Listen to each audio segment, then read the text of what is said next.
Hey everybody, it's me. I do apologize yesterday for the horrible introduction. I'm so nervous sometimes. Social anxiety gets the best of me. Um, so let me dive a little bit deeper into who I am so everybody kind of, understands a little bit more. My name is Drew. I do go by D, at least I did on my college campus. I'm 23 years old, and I've been transitioning since June 19th of '06. I started in the summer at a private Methodist college in Virginia. It was really difficult for me. I was living in a female's dorm without AC, bad with the hot flashes. We'll see what else. Uh, I also I had military health insurance because I was a dependent of my father's, and so in order for me to be able to get somebody to prescribe me testosterone, I had to go out of the networks, which means I had to pay out of pocket. With having to pay out of pocket, my bill ranged from $300 to $600 a visit for the guy I was seeing. So I had to work over the summer as an archivist's assistant in the library. Basically, I shredded documents, I filed documents, I Xeroxed documents. It was long, it was boring, but it paid good money because being on a college campus, I didn't have to worry about taxes being taken out. So I used that money to get my prescriptions and see the doctor. I found a doctor in North Carolina who was a little bit of a flake. He was a really young guy, like 26, straight out of med school. And his practice just kind of started seeing a lot of people that had gender identity stuff going on, and he saw me for 5 minutes, gave me a warning brochure, and his nurse came in and injected me. They started me on a really whack dose of 200 milligrams every 4 weeks, so I called him up and I was like, hey, can I adjust this? He was like, I really don't care. So I would go in for 5 minutes every time I needed a new script to go and see him. He ended up moving to South Carolina, I think, so I had to get another doctor to help me out. Anyways, just to let you all know, I also have cerebral palsy and I had 2 strokes. So I will be talking a lot about health issues and being trans. It's a big thing for me. Other than that, stealth. That that takes a lot to be stealth and on a college campus and in the South, nonetheless. Um, I transferred 3 months into starting T to a state school about an hour away, so I could live my life the way I wanted to without questions or prejudice.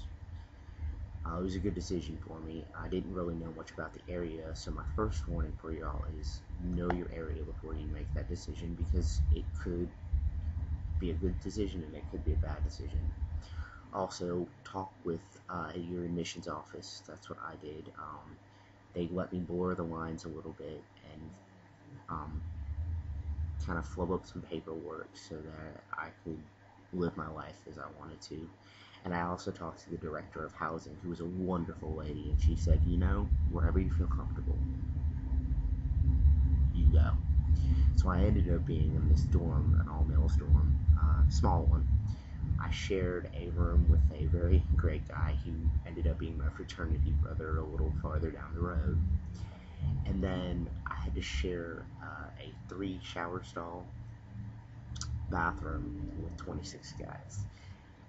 I wore my binder about 23 hours out of the entire day, and I took 4 showers, so I got those little breaks. Be careful because it caused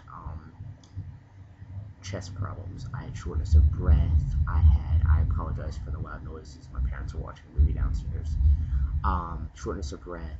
I had a lot of chest infections, and it was very hazardous to my health. So beware.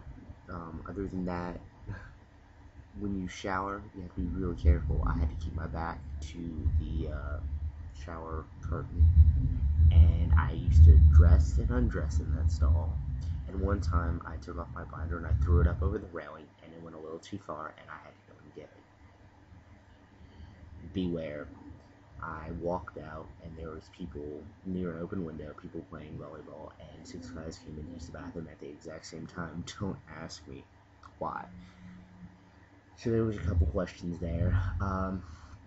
I also had to hide my injections, which I was doing when my roommate was out of the room. And my roommate didn't really question very much. But mentally, I always felt like I had to look over my shoulder, that somebody knew, somebody could see. You know, I was a little ambiguous at the time. And my voice was still pretty high.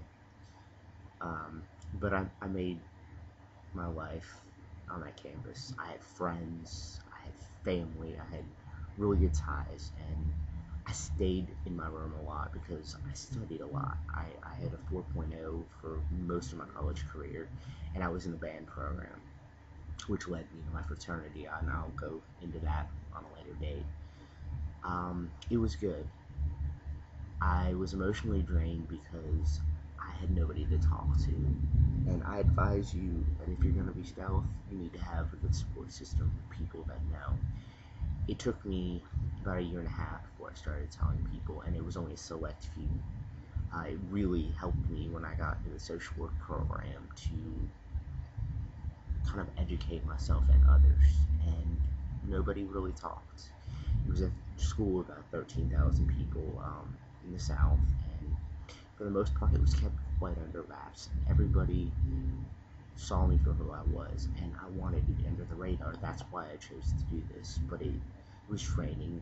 I was a little paranoid. I was depressed a little bit, so I had to kind of collect my thoughts, and exercising really helped. I mean, I was doing ROTC stuff, push-ups and sit-ups, and running at 6:30 in the morning with these guys, and I was also very ultra-masculine because I felt like I had to be that guy.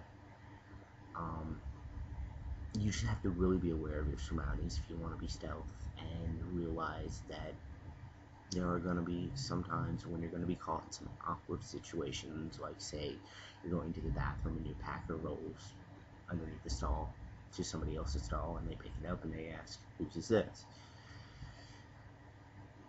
That was scary. Going into the bathroom, having to sit down, I was always paranoid that somebody was going to hear me, and, you know, nobody really cares. Changing in the gym, I got NIFL, and I was always afraid that somebody was going to find me. I used to change my underwear all the time out in broad daylight. I mean, I went with it, and on June 19th of 2007, I had chest surgery, so it helped me be more free, you know, with who I was. And I used to tell people that the scars were from a really bad chest infection that I had, where they had to drain fluid out of my lungs, and those scars really do look like that. I had an answer for everything, and I felt like I was really being deceptive, but all I really wanted was to fit in. And that's why these videos are so hard for me to do right now, because I'm still in that frame of mind. I'm still protecting myself, the instincts. I may be 300 miles away from my college after graduation, but I still feel like if somebody finds out, what am I gonna do? Anyways, it's getting kind of loud downstairs, so I'm gonna have to go. But I'll have a new video for you all tomorrow. I'm thinking touching the healthcare issue, military sort of thing, or maybe fraternity life. So I hope y'all have a great night. It's great getting a bit of a fan base, so I hope y'all enjoy, and take care.